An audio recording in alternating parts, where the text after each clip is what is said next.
Ce soir, aux Nouvelles nationales d'APTN. Plusieurs feux de forêt brûlent toujours au Québec, mais certaines communautés retrouvent leur foyer. En entrevue, nous recevons Sophie Couture, psychologue, pour aborder avec son enfant des évacuations occasionnées par les feux de forêt. Oui, bonjour, je m'appelle Chouchane Bacon et je vous souhaite la bienvenue aux Nouvelles nationales d'APTN. Plusieurs feux de forêt brûlent toujours au Québec, mais après une semaine stressante, plusieurs retournent à leur maison. Voici un reportage que j'ai préparé pour vous. Yes! On est rendu à la maison! Dans nos petits de mer! Cri de soulagement, après 5 jours d'avis d'évacuation, Magnotenam est de retour à la maison. Même si 3 feux brûlent toujours à quelques kilomètres au nord. J'adore la pluie! 3 heures ont passé après cette bonne nouvelle. J'étais à Bécomo dans l'hôtel Travel Lodge, puis on était une gang, on écoutait, puis on était heureux. On a tous crié, puis on dit on retourne à la maison. Ça n'a pas pris 5 minutes que c'était pacté nos affaires, puis ah ouais, go à Malio. Omer Saint-Onge relate son inquiétude lorsqu'il a été obligé de quitter sa demeure avec sa famille. Il ajoute qu'ils étaient déchirés à l'idée de laisser leurs biens derrière eux. Toutes les affaires précieuses, le tableau ici, ça n'a pas de prix, ces affaires-là. Alors que la population est de retour, les clients reviennent aussi et les commerces se remettent en marche. Par ailleurs, une personne tenait à être présent lors de cette journée. Merci beaucoup. Merci. Le premier ministre, François Legault, prenant le temps de remercier ses combattants des feux de forêt. C'est bon, merci beaucoup. Rencontrer aussi les élus de la région de Sept-Îles, soit le maire de cette municipalité, ainsi que le chef de Ouachita-Magnotenam. En conférence de presse, François Legault tenait à remercier également la communauté de Pessamit, ainsi que les villes avoisinantes qui ont accueilli les résidents évacués. Ce qui est important de dire, c'est qu'on est, c'est rare qu'on dit ça, très, très content de voir la pluie. On aimerait ça que ce soit la même chose à d'autres endroits, comme en Abitibi. Mais les nouvelles ne sont pas toutes bonnes sur le Nitassinan. Il y a un immense feu actuellement, là, qu'on appelle le feu 378, qui est dans le coin de la rivière Moisy, qui va prendre des semaines avant d'être éteint complètement. Selon le chef de Ouachita-Magnotenam, Mike McKenzie, avoue qu'il a toujours possibilité qu'il y ait d'autres évacuations. Mais la SOPFEU donne toujours des mises à jour sur la situation. Ça met un nombre de kilomètres avant d'évacuer des personnes, fait que c'est important. Nous, on est très proches dans les comités. Ça va quand même continuer à avoir des interventions dans les 2 comités de mesures d'urgence, que ce soit Ouachita-Magnotenam puis la ville de Sept-Îles. Marielle Vachon est la chef du Conseil des Inuits de Pessamit. Elle explique que la mobilisation de sa population a été facile pour accueillir Magnotenam alors qu'ils ont vécu la même situation en 1991. Moi, je suis fière de Pessamit. C'est une grande fierté pour moi de voir que nos gens collaborent très bien. Ils connaissent la situation et sont vraiment là. L'entraide est là. Les autobus en provenance de Pessamit ramènent leurs passagers heureux de revenir chez eux. Bienvenue à Magnotenam!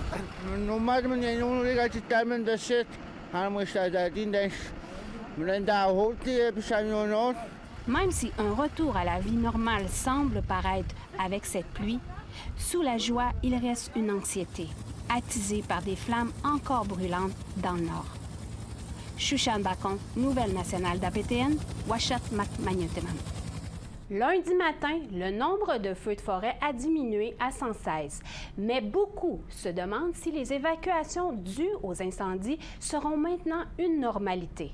Voici un résumé des événements de la semaine dernière avec Emilia Fournier. We're tired. Didn't sleep much here because there's, I don't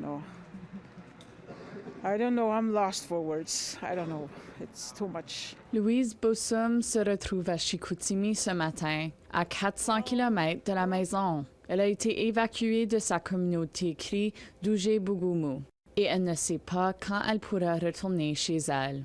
I'm a bit overwhelmed. I don't know when we're going to go home. I don't know. No news, no information. Des Premières Nations à travers le Québec ont été évacuées dû à une éclosion de feux de forêt. José Poitras, une porte-parole pour la SOPFEU, la Société de protection des forêts contre les feux du Québec, dit que l'impact environnemental est grand. C'est un record historique, il faut le dire, parce que, imaginez, 150 feux en activité, on n'a jamais vu ça à la SOPFEU, alors le couvert forestier est fortement affecté présentement. Selon le site web de SOPFEU, tard la semaine passée, plus de 600 000 hectares ont été affectés par les feux à date au Québec, comparé à la moyenne de 1319 des 10 dernières années ce même jour. Un feu brûle à environ 20 km de la communauté Atikamekw d'Opitsawan. Ils ont commencé à évacuer leurs plus vulnérables. Ces évacuations-là préventives, c'est dû à la fumée qui a été très dense ces derniers jours. Dans la communauté, parce que déjà là, on a quand même des personnes qui ont quand même des maladies chroniques pulmonaires et au niveau des maladies cardiaques aussi. Là, on a quand même 450 personnes dans notre liste de vulnérables. Les habitants sont avisés de rester à l'intérieur et les écoles d'Opitsawan sont fermées. Même des individus sans problème de santé, comme Jeffrey Papatsi de la communauté Anishinaabe de Lac-Simon, ont vécu les effets de la fumée dense. Moi, j'ai failli vomir ici à la maison parce que je sors souvent pour aller chercher de quoi à l'extérieur, vu que le senteur de boucan aussi, que c'est fort quand même, la qualité d'air n'est pas vraiment bonne quand même. Sa communauté a évacué en sécurité à Val-d'Or et Picogan cette fin de semaine passée, avec des gens vulnérables de Kitsisakik. Mais les animaux n'étaient pas aussi chanceux. C'est triste pour les animaux aussi, parce qu'ils ne savent pas y aller. Justement, il y a des gens qui travaillent dans la communauté ici, même de côté Kitsisakik, qui envoient des animaux qui traversent les chemins. Ils ont vu même des ours qui cherchent une place quand même d'être en sécurité aussi, là. Les gens retournent graduellement au lac Simon, mais le chef de la communauté dit que ce n'est que le début de la saison de feu. Et ce qui est important à souligner, c'est que ce n'est pas fini. Ce n'est pas terminé. Les combats de forêt et les incendies, on a même plusieurs de nos jeunes qui se sont enrôlés pour être formés, pour être pompiers forestiers au cours des dernières heures ou des derniers jours. Là. Emilia Fournier, Nouvelle nationale d'APTN, Montréal. Nous prenons le temps de faire des rectifications pour un reportage que nous avons diffusé la semaine dernière concernant le futur projet de traité PEDABN. Présenté en motion à l'Assemblée nationale, comme nous l'avons déclaré, le Québec ne s'est pas retiré des négociations, mais plutôt le Québec se fait attendre à la table depuis le 31 mars dernier. Et la motion présentée à l'Assemblée nationale servait à demander au gouvernement à poursuivre les négociations et non de finaliser les négociations comme nous l'avons mentionné. Finalement, le projet d'entente du futur traité a été convenu entre les négociateurs du Canada et du regroupement PEDABN.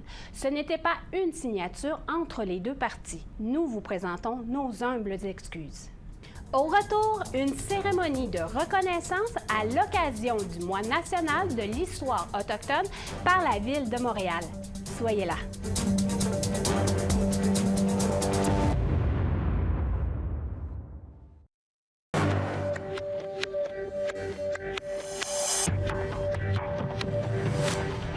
Bienvenue. Un programme offert par le Centre d'amitié autochtone à Val-d'Or cherche à ramener les jeunes autochtones au marché du travail et à retrouver leur confiance. Emilia Fournier nous raconte. Odabi signifie « nos racines » en Anishinaabe. C'est aussi le nom d'un programme d'enrichissement des compétences pour des jeunes autochtones à Val-d'Or. On n'est pas là pour les aider, on est là pour les accompagner. Marco Cloutier amène les jeunes qui ont perdu un emploi ou quitté l'école à se découvrir tout en travaillant en groupe. Puis, on a installé un tipi. Comme préparer ce site d'activité traditionnelle pour une cérémonie. Qu'est-ce qu'ils apprennent, c'est qu'ils ont des compétences. Parce que souvent, ils se sont fait dire qu'ils n'étaient pas capables depuis un jeune âge ou que ça ne valait pas la peine. Puis on travaille, en gros, c'est leur confiance en soi. Puis une fois que ça s'est bâti, mais on exploite avec eux autres. Kiefer Otter, un jeune cri algonquin, a aidé à tondre le gazon, une tâche énorme. Son cousin lui a recommandé Odabi après qu'il a perdu son emploi comme gérant à un restaurant. J'ai perdu mon emploi, c'est parce que j'avais une fille qui s'en allait à l'école temps plein. Puis donc, l'oral, c'était pas vraiment stable. Puis avec Odabi, mais tout arrangé. Il fait partie du groupe géré par Marco et son collègue Mélanie. Moi, dans le fond, je veux être une gestion en tant qu'avoir un groupe et organiser. Puis qu'est-ce qui fait Marco et Mélanie? J'aimerais ça faire comme eux à un moment donné. Dans le format de groupe, Otter trouve du soutien. J'aime aussi l'environnement quand on est tout ensemble. C'est comme une famille. On prend soin de l'un et l'autre. Puis il faut toujours checker si l'autre a bien mangé ou bien l'autre a bien fait ça. Cloutier dit qu'il y a 3 phases au programme: la découverte de soi, la recherche d'emploi ou études et le retour au travail ou en éducation. Mais parce qu'il sait que le progrès n'est pas linéaire, le programme est toujours ouvert. Advenant que quelqu'un va sur le marché du travail ou à l'école, puis il arrive quelque chose de sérieux dans sa vie, puis il retourne en décrochage, on va l'accueillir. Puis il y en a présentement qui le font. Ils ont besoin un peu, ils viennent nous voir quelques semaines, on travaille certaines choses, puis ils retournent. Puis donc il y a tout le temps une continuité.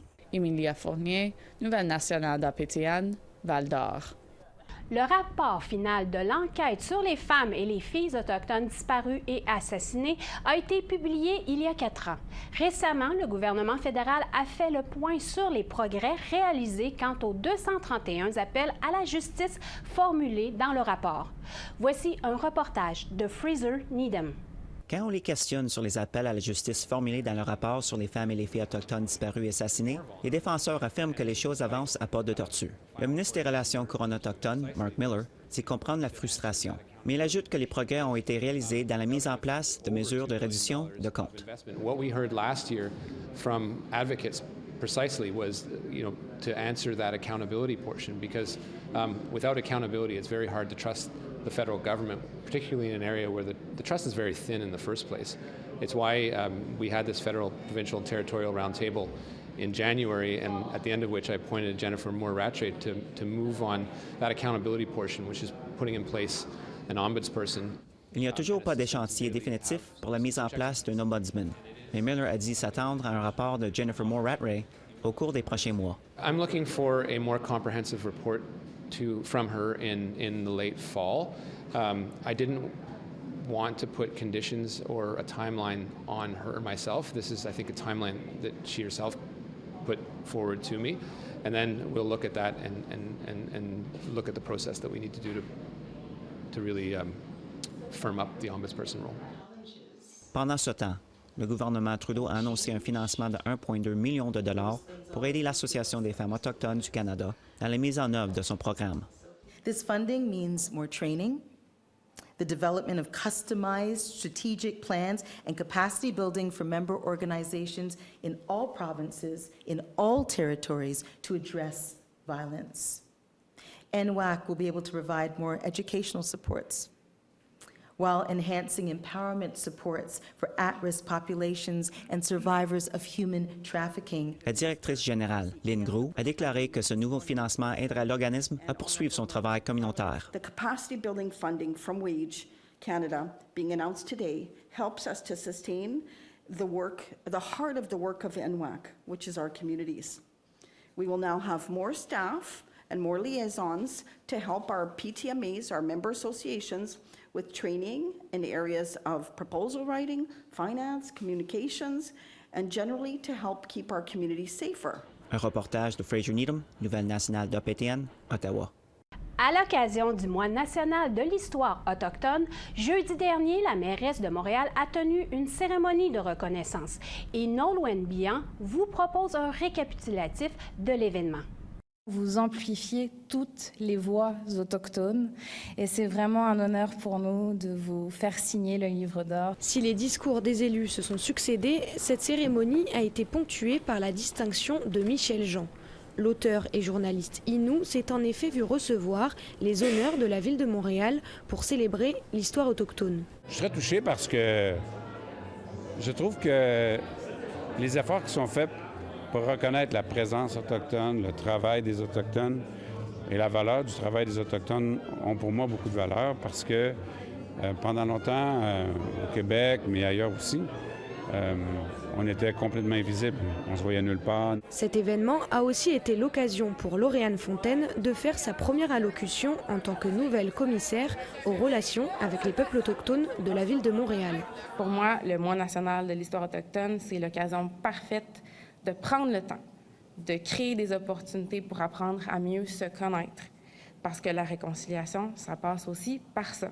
Mieux se connaître entre nations. Innu de Wahat Mak Manitenam, Madame Fontaine est en poste depuis 4 jours seulement. Mais sa première priorité, mettre en œuvre la stratégie de réconciliation de la ville de Montréal. Comme c'est tout nouveau pour moi, ça va être de mettre en place et de travailler mes relations avec les partenaires, autant en ville que les communautés avoisinantes, les différents gouvernements, les partenaires aussi au sein de la ville. De son côté, la mairesse, Valérie Plante, a tenu à réaffirmer l'engagement de la municipalité auprès des communautés autochtones de la ville et sa volonté de réconciliation. Il y a le côté aussi qu'il ne faut pas mettre de côté, mais qu'il ne faut pas ignorer, et c'est celui entourant les discriminations auxquelles font face les peuples autochtones et auxquels il faut pouvoir nommer. L'occasion de revenir sur les politiques de la ville vis-à-vis des communautés autochtones, notamment en termes d'emploi.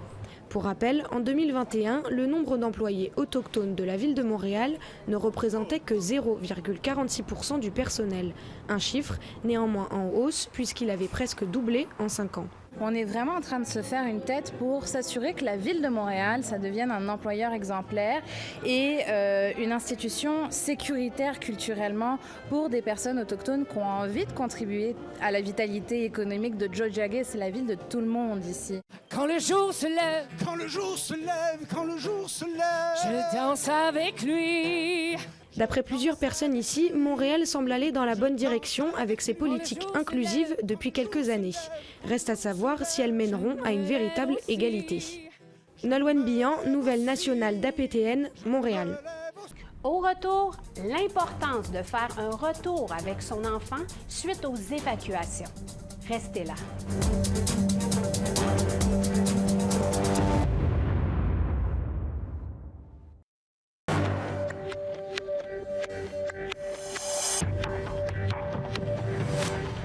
Bienvenue.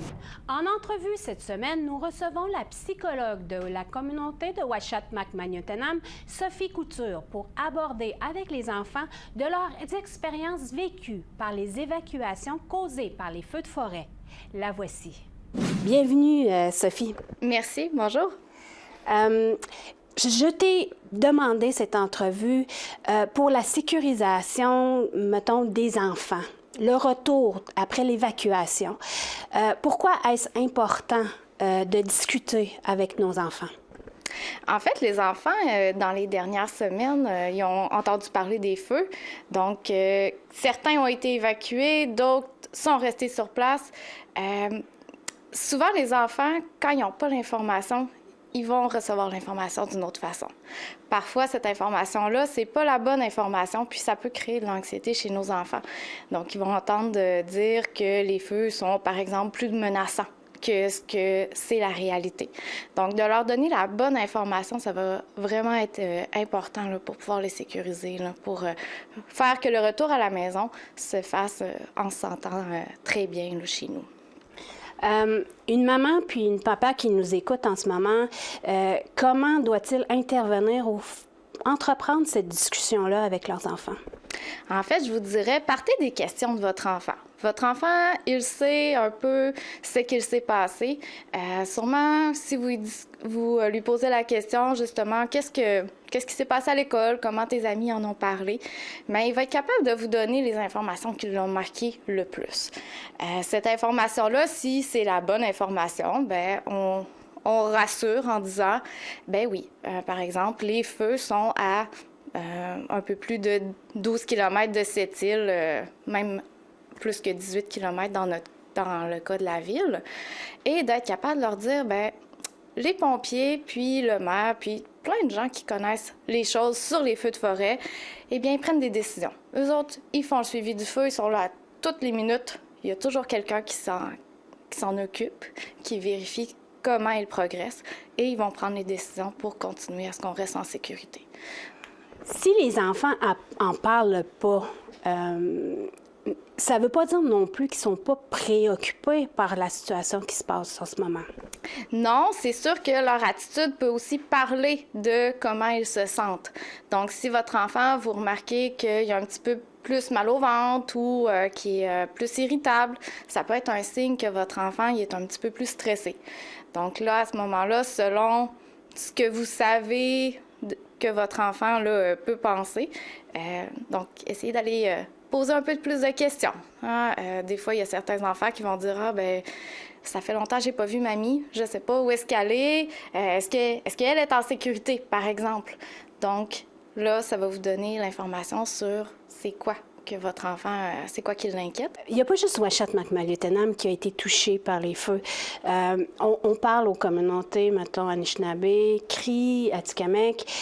Est-ce que vous conseillez que les écoles aussi doivent prendre le temps, quand que le tout sera peut-être terminé, il va y avoir une fin à tout ça, est-ce que vous suggéreriez que les écoles aussi prennent cette démarche-là à avoir les informations ou ces types de conseils-là auprès de leurs élèves? Je vous dirais, c'est chaque enseignant qui s'occupe de ses élèves va voir un peu comment l'état des élèves dans sa classe. Dans certaines classes, les enfants, ils ont déjà eu la bonne information, on sent qu'ils sont bien. Donc, on les accueille en disant qu'on est content qu'ils soient de retour, qu'on est content d'être dans un environnement où est-ce qu'on est en sécurité, où est-ce qu'on est bien. Et il y en a d'autres qu'on va sentir qu'il va y avoir peut-être plus d'enfants fébriles. Si on se rend compte que c'est vraiment une grande proportion de la classe, oui, d'avoir une discussion en tout le monde ensemble, ça peut être bien. Si jamais vous vous rendez compte que c'est plus 1 ou 2 élèves, bien là, à ce moment-là, ça peut être une discussion 1 à 1 avec une personne de l'école qui le connaisse bien. Hein, souvent, quand on voit que notre enfant il est stressé, on fait « ça serait important qu'il rencontre un adulte, un professionnel, un intervenant psychosocial ». Souvent, d'être rassuré par quelqu'un qu'on ne connaît pas, c'est pas nécessairement rassurant non plus. Donc, vraiment, là, les gens que votre enfant connaît bien sont les premières personnes là, pour le rassurer, dans la mesure où ces personnes-là sont calmes aussi. Hein, c'est important pour nous, en tant qu'adultes, d'être capable de si on est trop inquiet par rapport à ces feux-là, mais notre anxiété, on va la communiquer aussi à notre enfant. En fait, il faut quand même que la discussion se termine à un moment donné. Hein? C'est sûr qu'on ne peut pas passer 3-4 heures à essayer de rassurer un enfant qui est dans l'anxiété. Donc, à ce moment-là, si on se rend compte que l'anxiété, même en parlant, ça ne se calme pas, ça veut dire qu'on doit peut-être aller vers une autre stratégie, comme changer de sujet ou réussir à retourner dans notre quotidien. C'est sécurisant aussi. De dire que là, on retourne à l'école, il y a plusieurs enfants que ça va leur faire du bien, qui se sont ennuyés de l'école. Hein? Et non, de dire non, ça on n'en parle pas, ou même des idées assez farfelues. Moi, j'ai des gens qui m'ont dit « Ah, le feu, il est juste à côté ». Non, il n'est pas exactement juste à côté. C'est vrai qu'il y a des gens qui trouvent qu'il est trop proche, mais c'est encore très loin. C'est de dire, par exemple, tu sais, c'est quoi la distance entre Maliotenam puis quand on vient en ville? Ouais. Donc ça, c'est la distance entre Malio et le feu environ. C'est juste qu'il n'est pas en ville, il est plus loin dans le bois. Donc, si le feu il vient vers nous, on va avoir le temps de le voir venir. Donc, de réussir à le rendre concret, ça peut aider notre enfant, tout dépendant de son âge. Tchinishkemeden, Sophie Couture. Merci. C'est ce qui conclut le bulletin Nouvelles nationales d'APTN. Je m'appelle Shushan Bacon. Merci beaucoup d'avoir été des nôtres et à la semaine prochaine. Yamé Wenupsich.